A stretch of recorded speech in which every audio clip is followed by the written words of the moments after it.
নমস্কার। অংশুমালী আয়োজিত সেতু সঞ্চারের আজকের পর্ব নিয়ে আমি স্বপন রায় উপস্থিত হয়েছি। আজ আমার সঙ্গে আছেন একজন তরুণ কবি এবং তিনি অবশ্যই বাঙালি, কিন্তু কবিতা লেখেন ইংরেজিতে, এবং আজকে আমরা তার কবিতা শুনব, তার কথা শুনব। এবং তিনি একটি প্রকাশন সংস্থারও সঙ্গে যুক্ত, সেটার অন্যতম কর্ণধার সেই প্রকাশন সংস্থা হাওয়াকল। আমি এর আগেও আরেকজন যিনি আছেন তাকে নিয়ে এসেছিলাম, বিতান চক্রবর্তী। আজ কিরিটি আমার সঙ্গে আছে, কিরিটি সেনগুপ্ত। আমরা তার কবিতা, তার প্রকাশনীর অভিজ্ঞতা, এই সব কিছু নিয়ে আজকে আমরা কথা বলবো। স্বাগত কিরিটি অংশুমালীর সেতু সঞ্চারে। স্বপনদা নমস্কার জানবেন। আচ্ছা, প্রথমেই আমি যেটা বলি সেটা একটা ছোট স্বপরিচিতি দিতে বলি সবাইকেই। তুমি যদি কাইন্ডলি একটা সামান্য কয়েকটা কথা বলো। আমার নাম কিরিটি সেনগুপ্ত। কিছু লেখা পড়া করার চর্চা রয়েছে, কিছু বই প্রকাশ করার অভিজ্ঞতা আছে, কিছু কবিতা অনুবাদ করার অভিজ্ঞতা আছে, ব্যাস এটুকুই। ফাইন, আমরা আরো যাব, সেগুলো আমার প্রশ্নের ভিত্তিতে আমরা জানবো ওর সম্পর্কে, সেটা পরের পর্যায়ে। তার আগে আমরা কেটির কবিতা শুনব। কবিতা শোনার পরে, কবিতা ইংরেজিতে, ইংরেজি ভাষায় ও লেখে, ফলত আমরা ইংরেজি ভাষাতেই শুনবো। এবং আমার মনে হয় না যে বাঙালি যারা কবিতা লেখেন বাংলায়, তাদের এতে কোনো অস্বাচ্ছন্দ্য হবে। তো আমি কিরিটিকে অনুরোধ করব কয়েকটি কবিতা পড়ুক, তারপরে আমরা ওর কবিতা নিয়ে আরো অন্যান্য আলোচনায় যাব। স্বপনদা, প্রথম যে কবিতা আমি পড়বো, এটা আমার সর্বশেষ প্রকাশিত বই। বইটির নাম রিচুয়ালস। এই বইটির একটি কবিতা, তার নাম হচ্ছে ওয়াই জিন। আমরা সবাই জানি যে পুরুষ শরীরে দুটো জিন থাকে, এক্স জিন, ওয়াই জিন।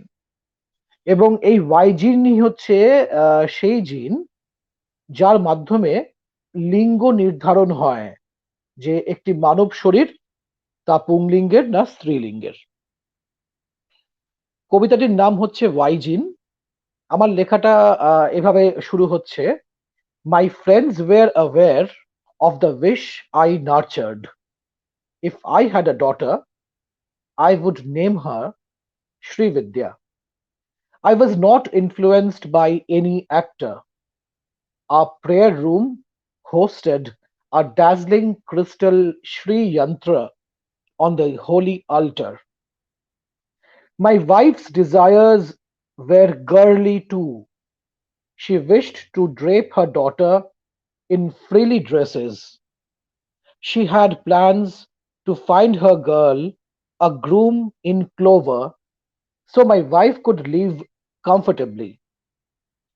Prior to her labor, my mother-in-law keenly observed my wife's navel.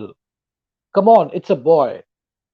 It was a boy, a cute little one of 2.5 kilos.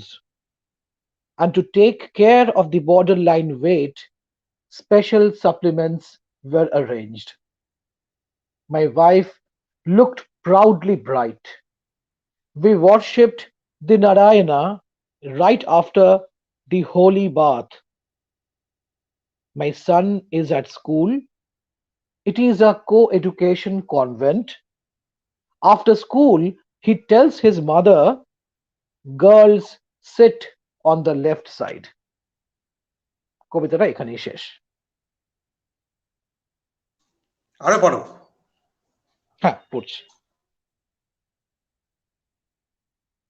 মানে ওয়াইজিনের কবিতায়, ওয়াইজিন কবিতাটাতে আমার একটা বিষয় খুব মানে যা আমাকে ছোট বয়স থেকে খুব নাড়িয়েছে, সেটা হচ্ছে মেয়েরা ছেলেদের বাদিকে বসবে কেন।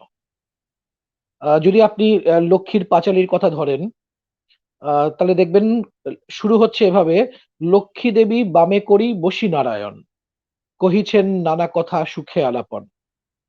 আর আপনি সেই একই সিস্টেম দেখবেন, সেটা একটা স্কুলের ক্লাসরুম হোক বা রাস্তায় হেঁটে যাওয়া যুবক যুবতী যারা আহ, প্রেম সম্পর্কে আবদ্ধ, দেখবেন একটি ছেলের বাঁদিকেই একটি মেয়েকে রাখা হয়। এই সূত্রটাকে ধরেই কিন্তু আমার ওয়াইজিন কবিতাটা এসেছিল। কবিতাটি বেশ বেশ কয়েক বছরের পুরনো, প্রথম প্রকাশিত হয় 2015 সালে।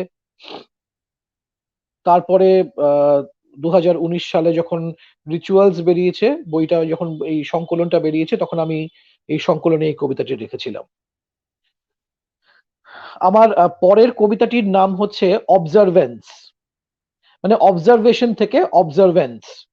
এই কবিতাটি 4টি অংশে বিভক্ত। প্রথম অংশটি আমার বাবাকে নিয়ে লেখা। visitors who checked visitors who checked in to see my father post surgery appeared stressed. After his discharge, several came home. Eyes moistened, they wished him Godspeed. All of us except Baba knew. Ma informed him months later. No one pays a call anymore. 3 decades. 2 নম্বর অংশে 3টি line: টিটল ট্যাটল halls.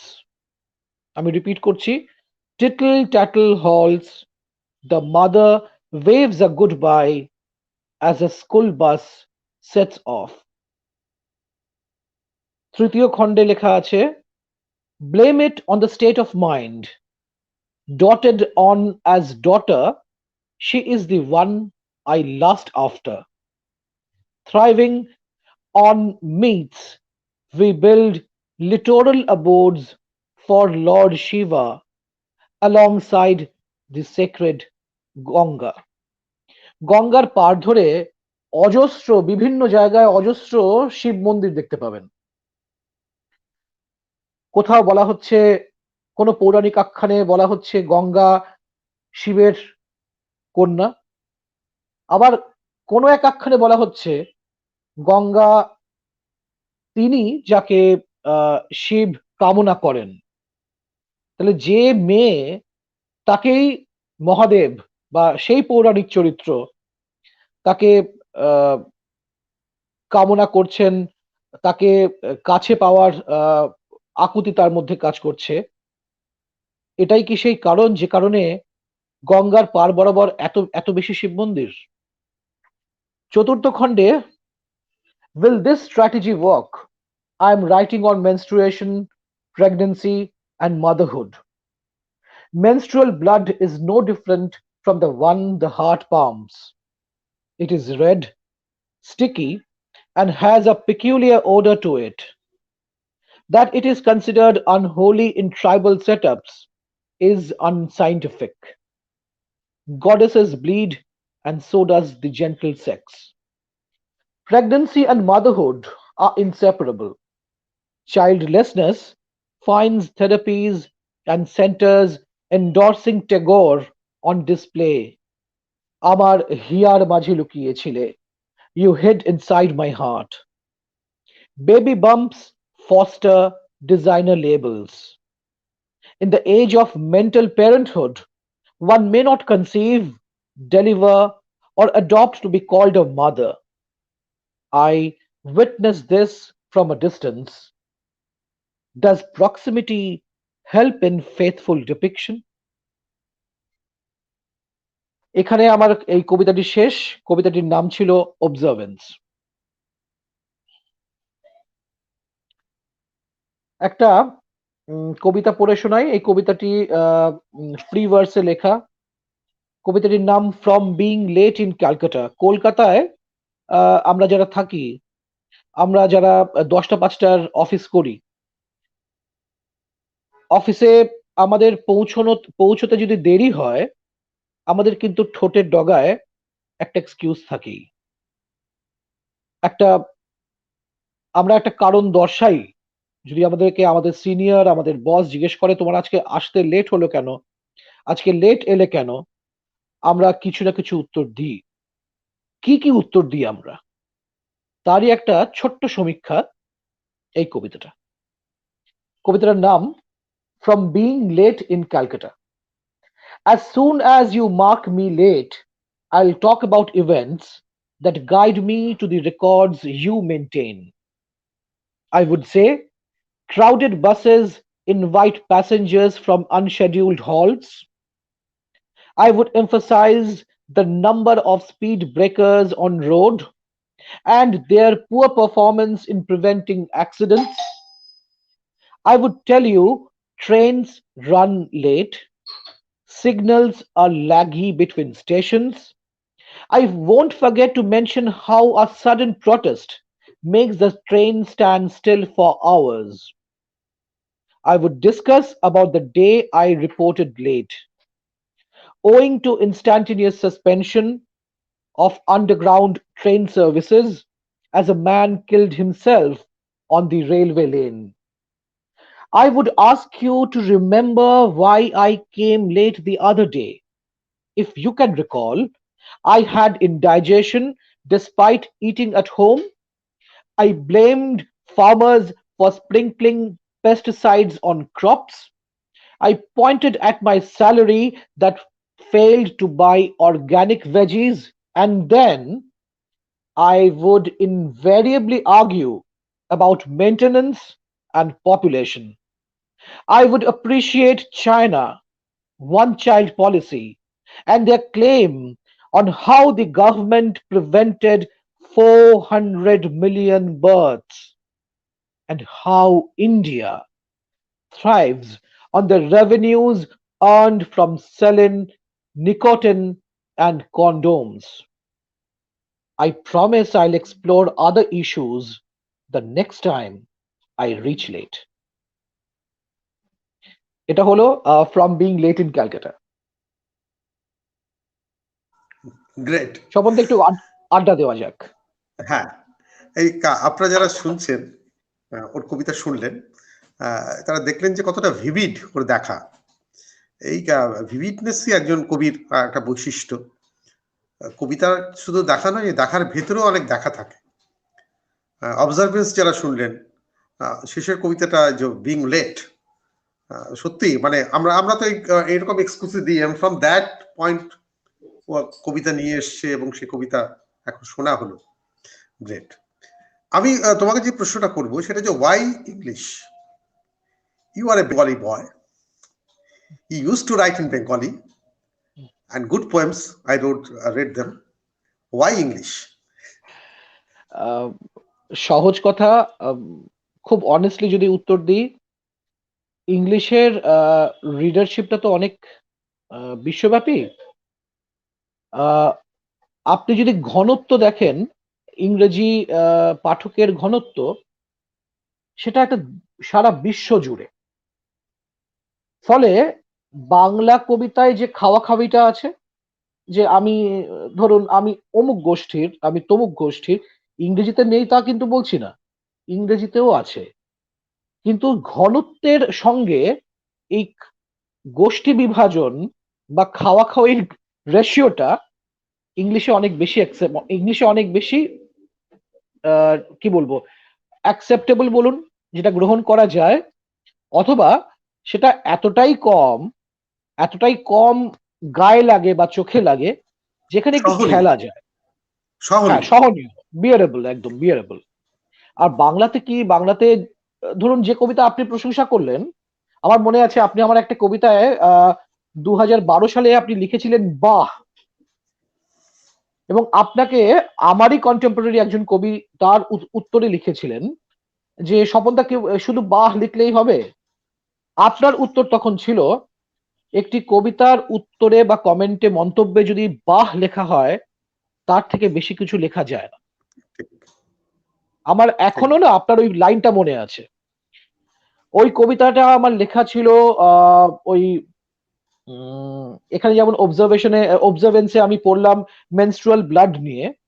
আমার ওই বাংলা কবিতাটা লেখা ছিল ওই অম্বুবাচী হয় যেখানে হ্যাঁ ওই হ্যাঁ মানে বছরের নির্দিষ্ট কয়েকটা দিন মন্দির টন্দির বন্ধ রাখা হয়, এবং হুম, কবিতাটা শুরু হচ্ছে সেখান থেকে যে আজকে মন্দিরটা খোলা হচ্ছে, পুরোহিত এসে জল ছড়া দিলেন, শাঁখ বাজালেন, এবং আপনি কবিতাটা পড়ে লিখেছিলেন বাহ।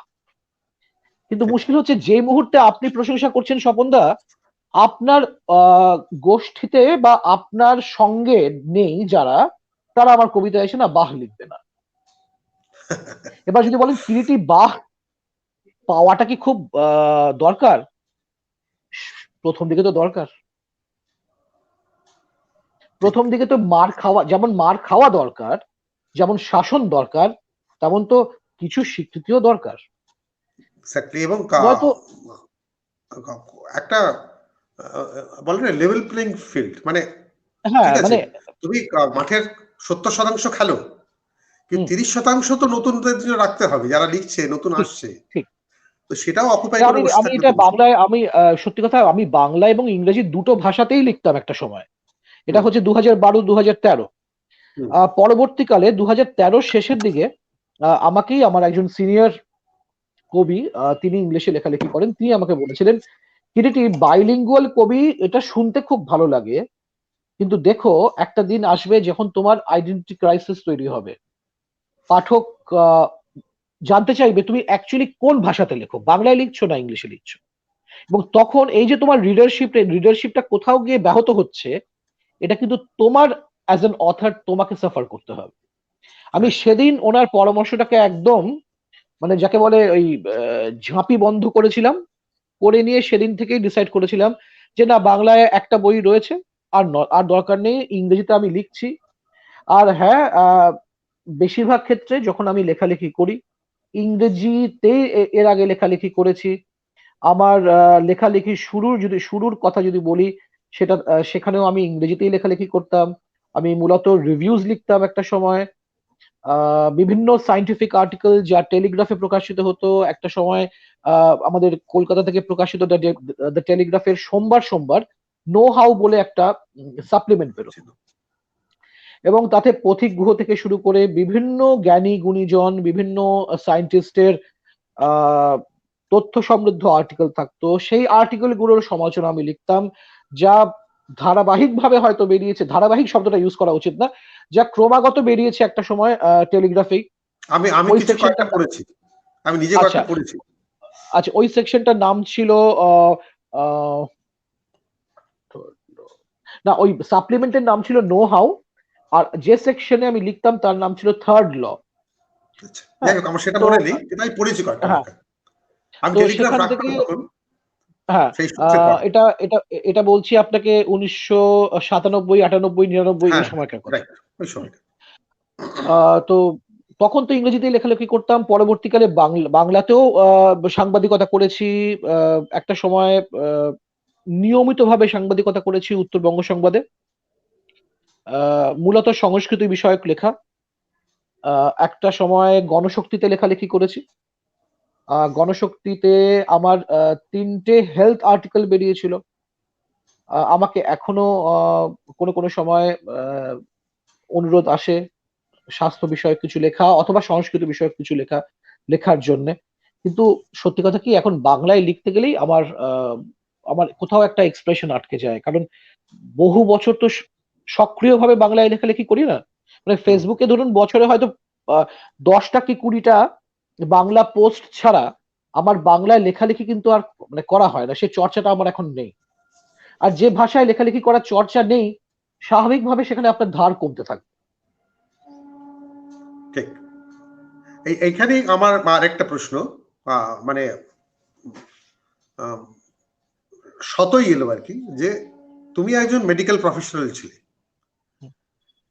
এবং তোমার কবিতার মধ্যে আমি প্রথম থেকে লক্ষ্য করেছি যে ভারতীয় আহ, পুরাণ যেটা, আমাদের শাস্ত্র যেটা, আমাদের যে আচার আচরণ, এগুলো ভীষণভাবে তোমার জানা আছে, নইলে তুমি এই ভিভিড দেখাগুলো দেখতে পারতে না।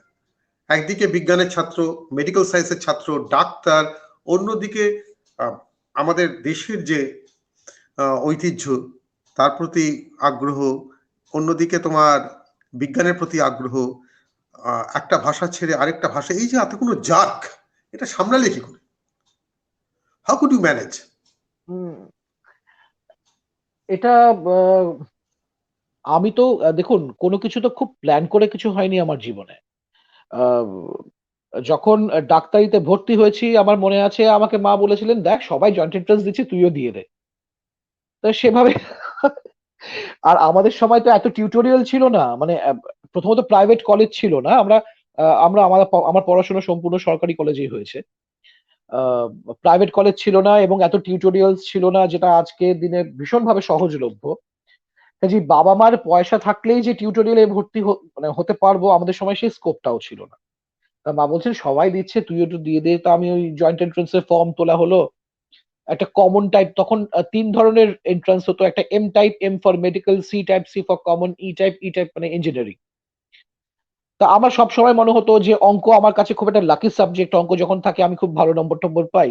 তা আমি সি টাইপের ইঞ্জিনিয়ারিং এর ফর্ম তুলে, সি টাইপের জয়েন্ট এন্ট্রান্স এর ফর্ম তুলেছিলাম। আহ, শেষ 2 মাস একটুখানি সামান্য একটু পড়াশোনা করেছিলাম, দেখলাম হয়ে গেল। আমার পড়াশোনা করলাম শিলিগুড়িতে দীর্ঘ 8.5-9 বছর শিলিগুড়িতে পড়াশোনা, তারপরে প্রথম চাকরি গ্যাংটক, গ্যাংটকে প্রায় বছর খানেক থাকা। তারপরে আমি আমার নিজের হোম টাউনে ফিরে আসি সোদপুরে, সেখানে চেম্বার খোলা হলো। সে চেম্বার প্রায় 12.5-13 বছর আমি চুটিয়ে চেম্বার করেছি। আহ, তার মাঝখানে government job, public service commission, সবাই পাবলিক সার্ভিস কমিশন দিচ্ছে, আমি একটা পাবলিক সার্ভিস কমিশন দিই। পিছিয়ে থাকবো, পিছিয়ে থাকবো কেন? তা এক আমি আমি মানে আমি জানি এবং আমার ঈশ্বর জানেন, আমি পাবলিক সার্ভিস কমিশনের জন্য কোনো রকম কোনো পড়াশোনা করি। শুধু আমার কিছু পেপার্স ছিল, সাইন্টিফিক পেপার্স। আমার মনে হয়েছিল যে যদি আমাকে জিজ্ঞেস করে, হয়তো এখান থেকে হয়তো কোনো একটা প্রশ্ন করলো। তা আমি ঠিক ইন্টারভিউ রুমে ঢোকার 5 মিনিট আগে আমার লাস্ট যেটা পেপার পাবলিশ ছিল সেই পেপারটা পড়ে গেছিলাম, এবং ঘটনাচক্রে সেটা থেকেই আমাকে জিজ্ঞেস করা হয়। আমি পেরে যাই। আমি পাবলিক সার্ভিস কমিশন পরীক্ষা দিয়ে যখন বেরোচ্ছি, তখন সেটা হচ্ছে 2004 সাল।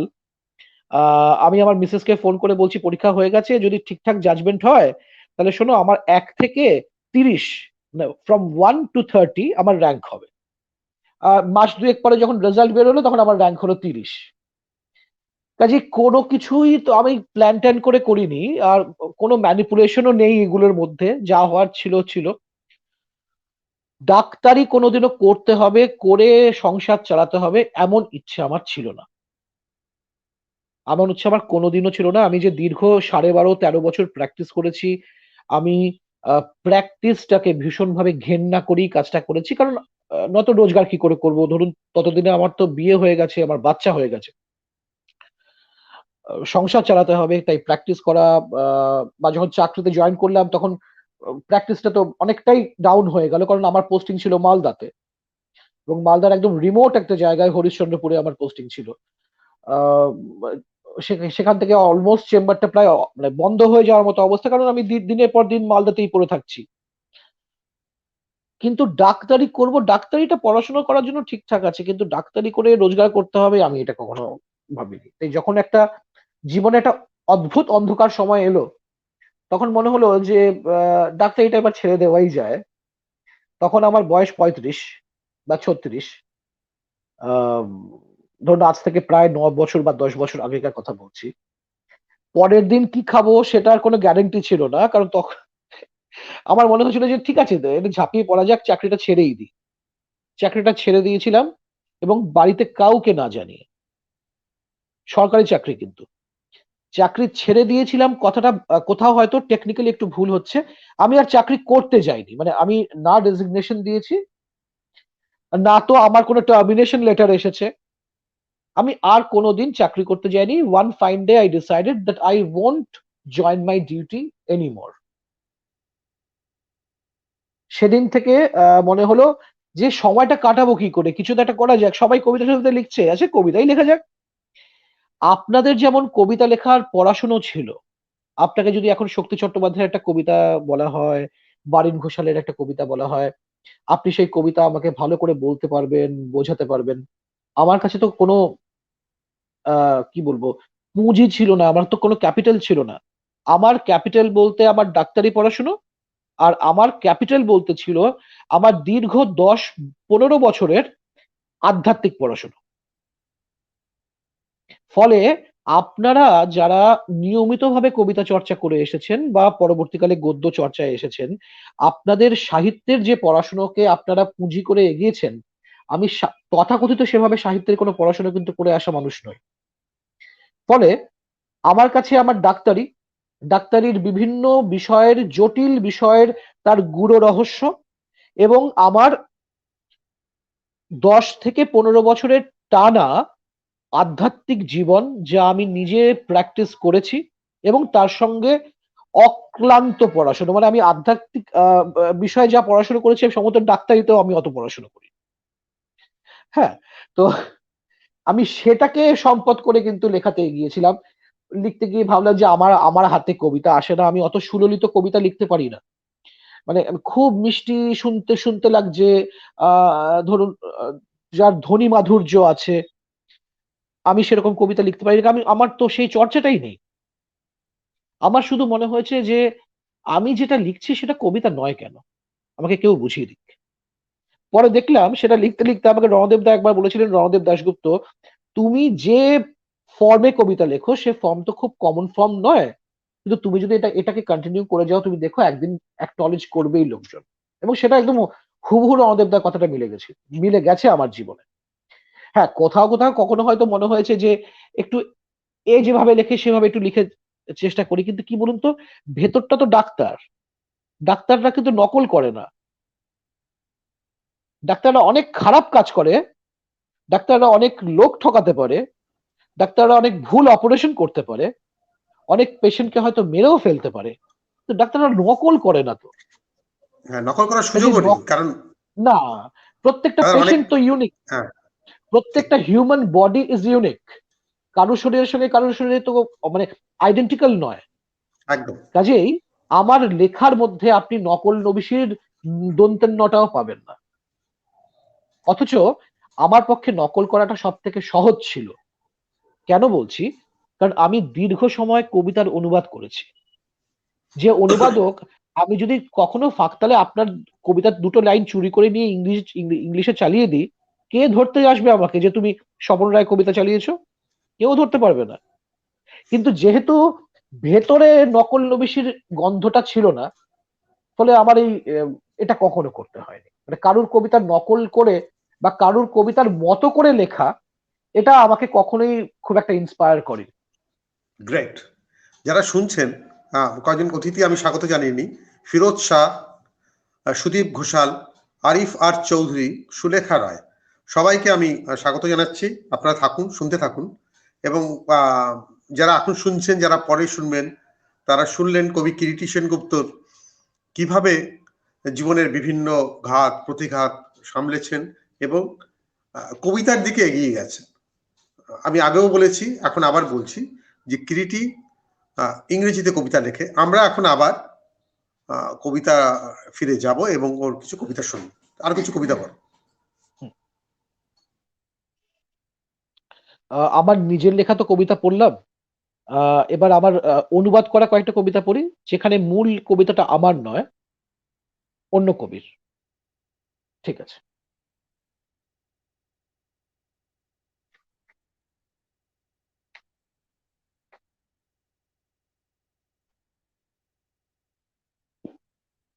কবি বিভাস রায়চৌধুরীর অনুবাদ আমি একটা সময় টানা করেছি।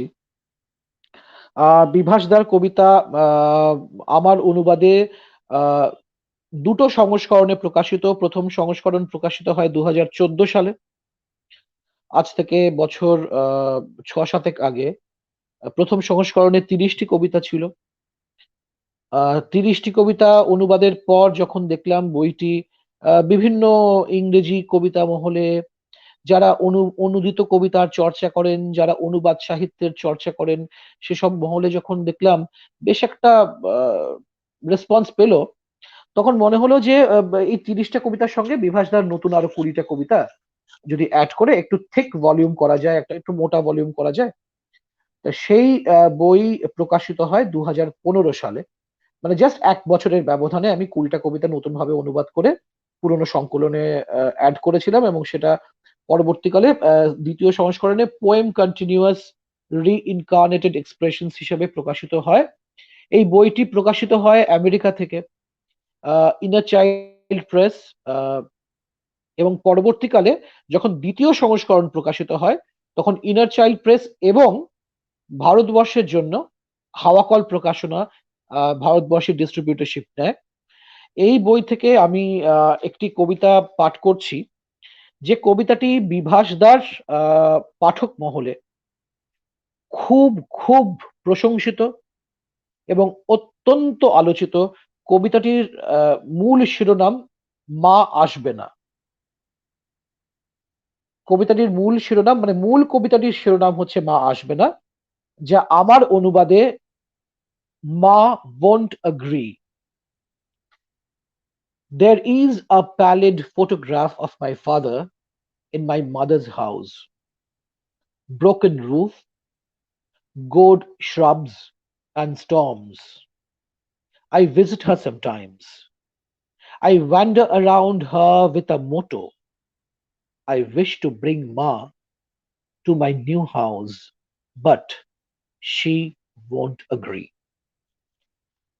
Ma weeps as she hugs my daughter. Baba is dead. The mango tree does not exist, and so is the bokul tree that died in the flood. They perhaps safeguarded her at every possible border. Ma now survives with the magic of emptiness.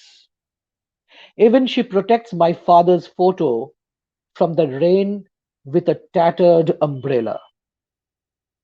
My daughter wipes off the tears of Ma. She says, Granny, a few passion flowers have blossomed in the garden. Would you not come to our house? Granny, a few passion flowers have blossomed in the garden. Would you not come to our house?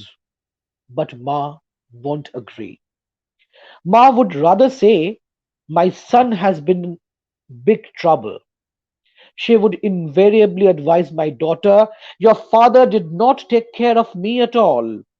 Ma won't stop expressing her views. She won't. I sit beside my mother, Mum.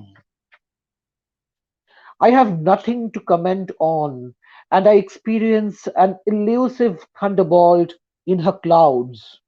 I'm scared. My entire being resonates with this feeling. Much tired of traversing the labyrinthine passage of poetry, I see an end of the mother son relationship, and I wonder, is this blood in my vomit? Let me give away my reputation of being a poet. Let me give away my reputation of being a poet.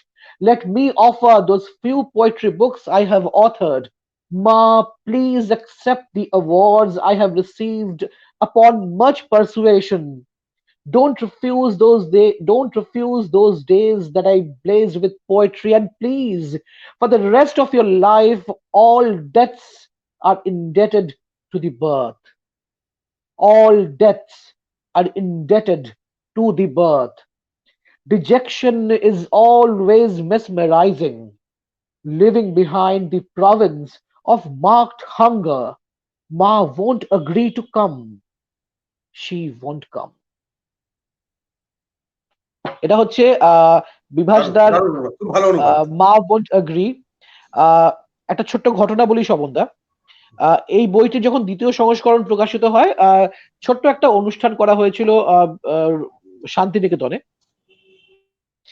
Santiniketan যেটা ওই government guest হাউসটা আছে, tourist lodge নাকি, সেখানে একটা অডিটোরিয়ামে এই কবিতাটি, বাংলা কবিতাটি পাঠ করেছিলেন বিভাস দা। সেটা আমার কাছে একটা খুব সৌভাগ্যের ব্যাপার যে অনেক দর্শক ছিলেন উপস্থিত।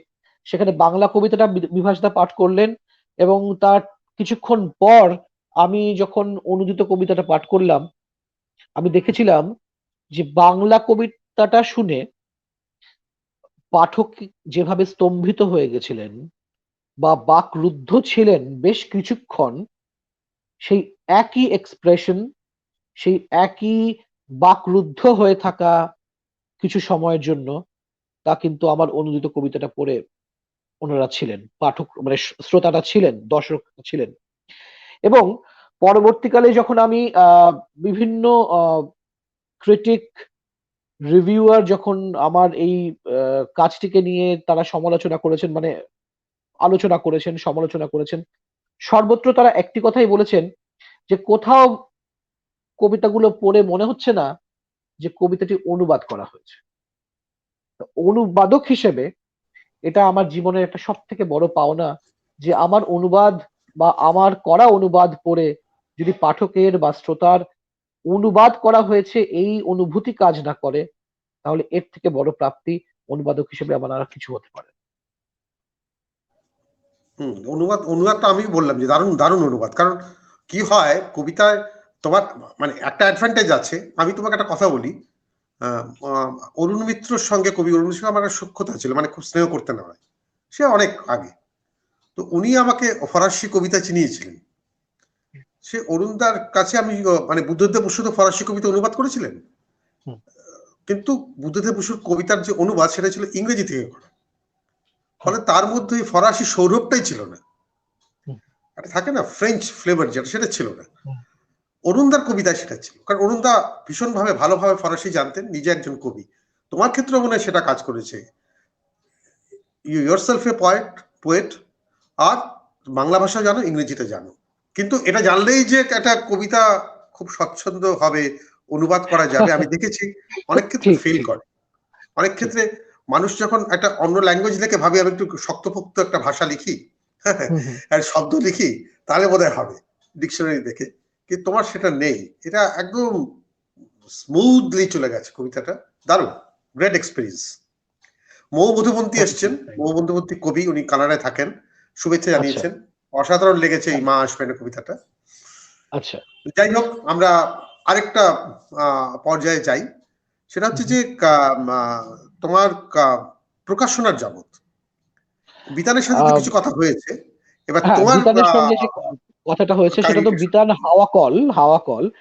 আর আমি হাওয়া কলের সঙ্গে যুক্ত, আমি হাওয়া কলের বেশ কিছু কাজ করে দিই মাত্র। আমার কিন্তু খুব ছোট্ট একটি প্রকাশন সংস্থা আছে, তার নাম শাম্ভবী। হ্যাঁ, হ্যাঁ, শাম্ভবীর অ্যাকচুয়ালি হেড হচ্ছেন আমার মিসেস।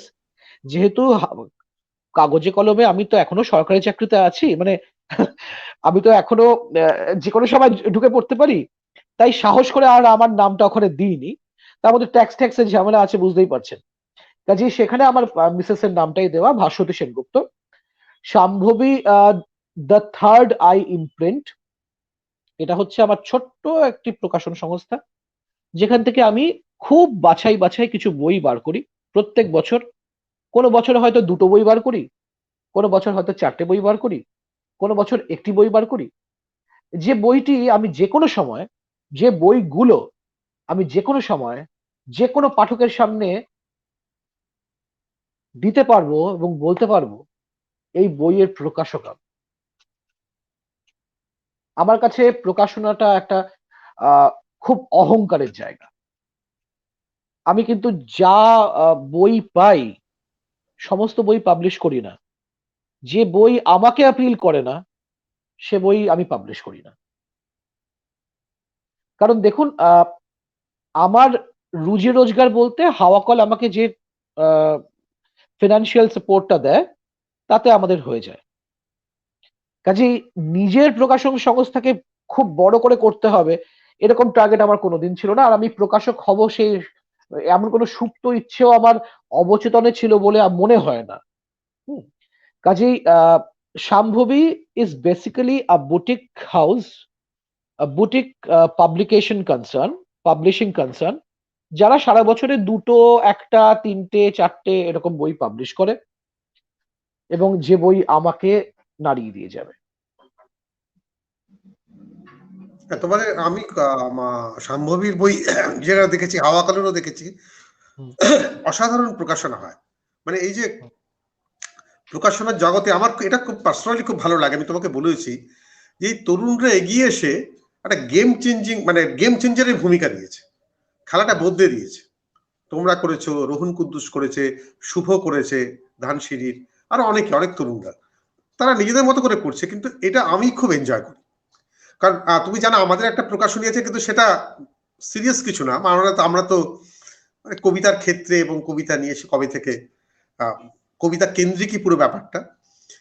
কিন্তু যখন আমি দেখি যে মানে এটা এটা তো ঘটনা যে বাঙালির একটা সন্দেহ হচ্ছে ব্যবসাকে নিয়ে, যেটা আমার মধ্যে কখনো ছিল না। আমি বাংলার বাইরে বড় হয়েছি, আমার প্রচুর মারওয়ারি গুজরাটি বন্ধু বান্ধব আছে, এবং জানি আমরা তারা কতটা অনেস্টলি ব্যবসা করে, এবং ডিসঅনেস্টি সব জায়গাতে আছে, এবং তারা ব্যবসাটা করে, তাদের ওটাই ধর্ম আর কি।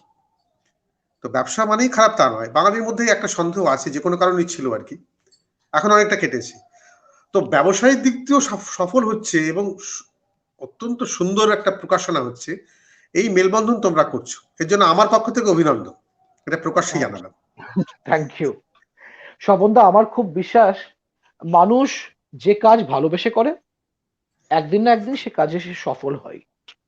ভালোবাসাটা ভীষণ গুরুত্বপূর্ণ। আহ, কবিতা লিখি, গল্প লিখি, গদ্য লিখি, প্রবন্ধ লিখি, দুটো বই পাবলিশ করি, কি করছি সেটা বড় কথা না, যেটা করছি সেটা ভালোবেসে করছি কিনা। এক্স্যাক্টলি, রাইট, এ নিয়ে কোনো দ্বিমত থাকবে না।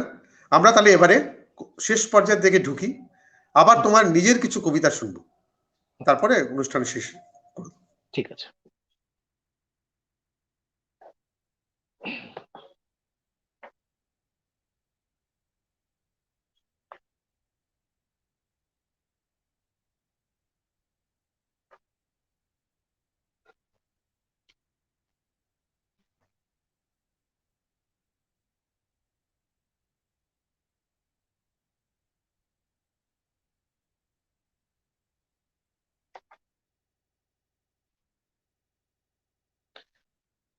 আহ আমার এই কবিতাটির নাম হচ্ছে মাসালা মুড়ি। আমরা মশলা মুড়ি খাই, ঝালমুড়ি যাকে বলি। সে ঝালমুড়িকে ঝালমুড়ি লেখার থেকে আমি দেখলাম মাসালা মুড়ি লিখলে বেশ অবাঙালি ভারতীয়রাও হয়তো রিলেট করতে পারবে। কারণ আমরা আমরা কিন্তু না মানে মশলাকে এখন খুব একটা দোকানে গিয়েও মশলা বলি না, আমরা বলি মশালাটা দিন তো। তা আমি ইচ্ছে করেই এটাকে মাসালা মুড়ি রেখেছি। কবিতাটা এরকম: ginger slices do not titillate my taste buds again. The tangy golden of mustard oil does not tease my nostrils anymore. Onions fail to dew my eyes now. They were never kept in cold water before Baba chopped them. While he got his lenses damp, Ma had tears. On every stormy Sunday, we invariably had power cuts, and Baba cooked dinner for us all. A moderate serving of moody mixed with onion, ginger, and blobs of oil. On such occasions, we used to sit close, facing each other. We shared our stories.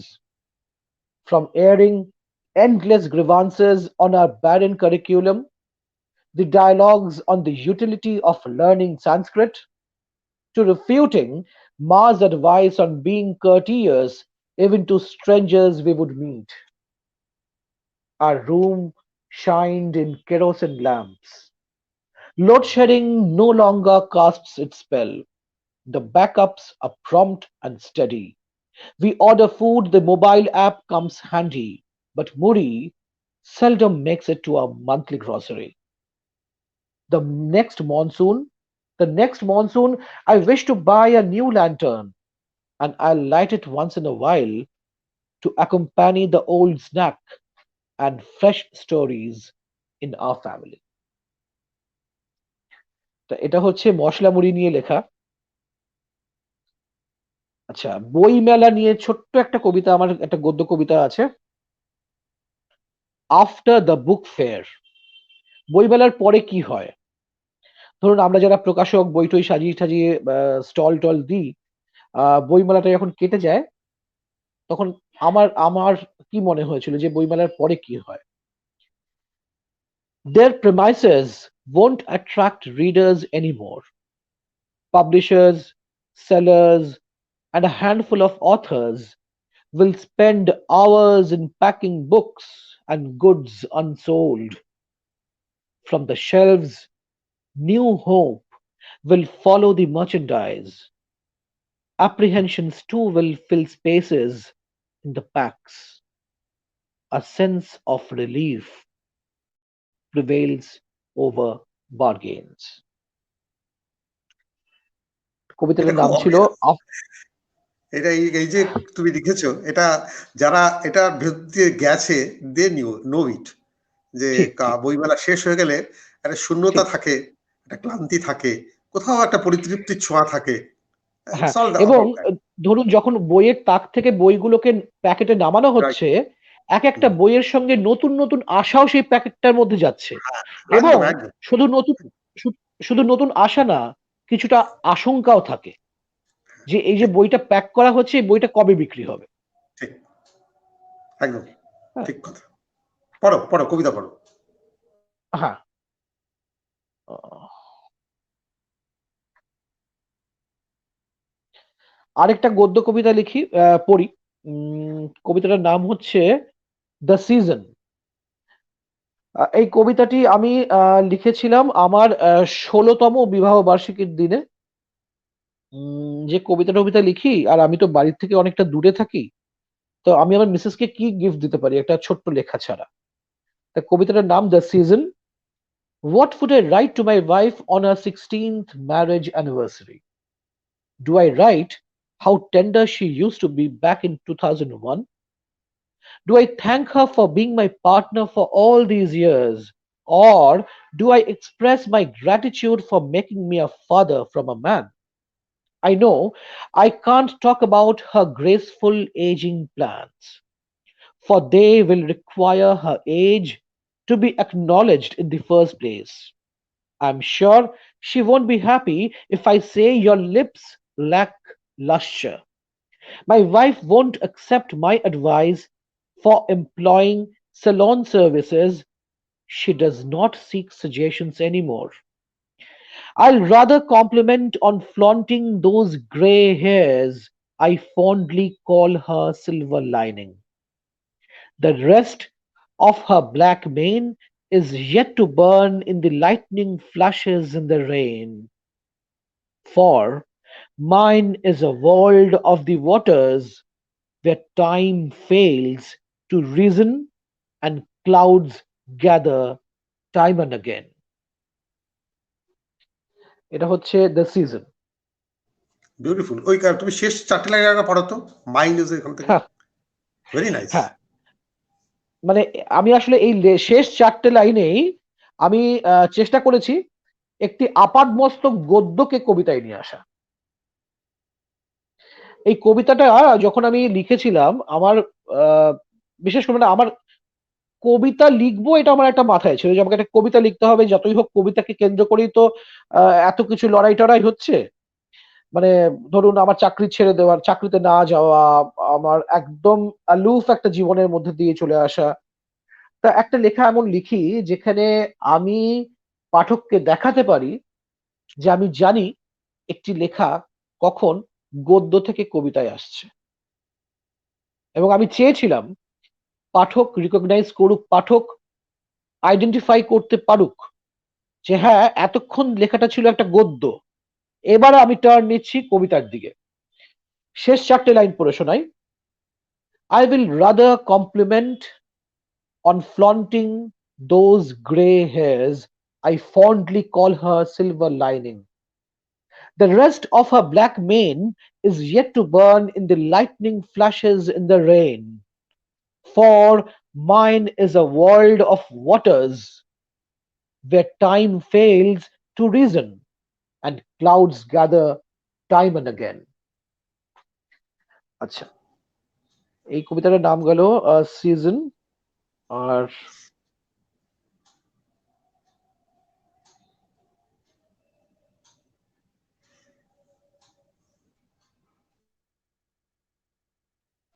একটা শেষ কবিতা পড়ি।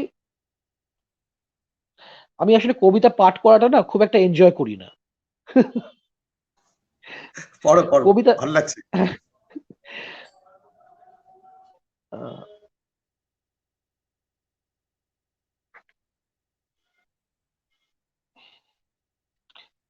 এই rituals বইটার একদম শেষ কবিতাটা একটি 5-6 লাইনের কবিতা, ছোট কবিতা। কবিতাটির নাম এক্সিবিশন। স্বপনদা, আপনি মিউজিয়ামে তো নিশ্চয়ই গেছেন একাধিকবার।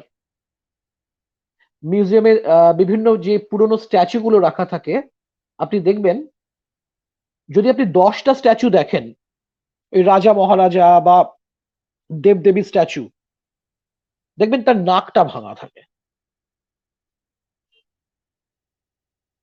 মানে নাকটা ব্রোকেন, মানে পাথরের স্ট্যাচু তো, তার নাকটা ভাঙা। আসলে নাকের এই জায়গাটা খুব দুর্বল হয়। আর আমার কেন জানি মনে হয় নাকটা তো দম্ভকেও প্রেজেন্ট করে, যে নাক মানে কত নাক উঁচু দেখো, কত দাম্ভিক মানুষ। সময় এই নাকটা কারোর খুব একটা বেশি বেশি দিন না সহ্য করে না। বেশিরভাগ প্রত্নতত্ত্ব খননে যে সব স্ট্যাচু উঠে আসে, খেয়াল করে দেখবেন তাদের নাকটা ভাঙা থাকে। কবিতাটির নাম exhibition. I think of effigies with fractured noses, statues of gods, goddesses, kings, unmasked in museums. Does this take a toll on their pride? Nature made the nasal frame fragile. How do they breathe the vain air? শেষ।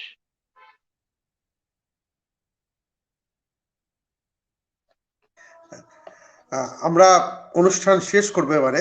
প্রদীপ রায়চৌধুরী এসছেন, বলছেন কৃতি সেনগুপ্ত নিজে অসাধারণ কবি এবং প্রতিষ্ঠিত অনুবাদক। খুব ভালো অনুষ্ঠান হচ্ছে। ডেপথ অফ মাসালা মুড়ি এনচ্যান্টেড আস, ওয়েল রিটেন কৃতি। শাম্ভবীকে শুভেচ্ছা জানিয়েছে। তো আমরা এবারে অনুষ্ঠান গুটিয়ে আনবো। আমি সবাইকে একটা প্রশ্ন করি, খুব সাধারণ প্রশ্ন, যে তোমাকে কোনো কারণে যদি 3টে বই বেছে নিতে বলা হয়, কোন 3টে বই তুমি বেছে নেবে? আমি একটি বইয়ের নাম বলি। একটি? আমি একটি বইয়ের নাম বলবো। হ্যাঁ, বলো। শেষের কবিতা, শেষের কবিতা, শেষের কবিতা। গ্রেট। ঠিক আছে, তো শেষের কবিতা এই উচ্চারণের মাধ্যমে আমরা আজকের এই অনুষ্ঠান শেষ করব। আমার সঙ্গে আগামী শনিবার থাকবেন আরেক তরুণ কবি, কৃতির প্রজন্মেরই কবি, সুদীপ সান্যাল। তো সেদিন সঙ্গে আমার থাকুন, আমরা সেদিনকে আরো কবিতা শুনবো। আর কৃতিকে অনেক অনেক ধন্যবাদ অংশুমালীর পক্ষ থেকে আমাকে সময় দেওয়ার জন্য।